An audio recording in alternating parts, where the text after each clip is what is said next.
कामयाब होने तक तुम्हें अकेला ही लड़ना पड़ेगा। ये दुनिया तो फकत अरूज के वक्त साथ खड़ी होती है। और याद रखें, कामयाबी की पहली सीढ़ी जो है ना, वो कोशिश होती है।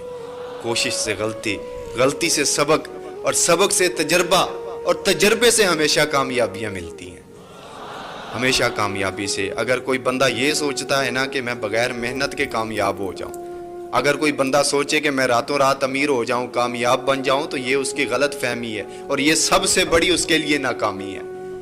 कामयाब होने के लिए मेहनत करनी पड़ती है। वो क्या खूब कहा किसी ने कि ख्वाहिश से नहीं गिरते फल झोली में, मेरे दोस्त शाख को खुद हिलाना पड़ता है। कुछ नहीं होगा अंधेरों को बुरा कहने से, अपने हिस्से का चिराग खुद ही जलाना पड़ता है। मेरे भाई, अगर कामयाब होना है तो फिर मेहनत तो करनी पड़ेगी। और याद रखें, ये जो कामयाबी है ना, ये मेहनत की दीवानी है। कामयाबी कभी भी किसी की शक्ल देखकर उसके कदम नहीं चूमती, बल्कि उसकी मेहनत देख के कदम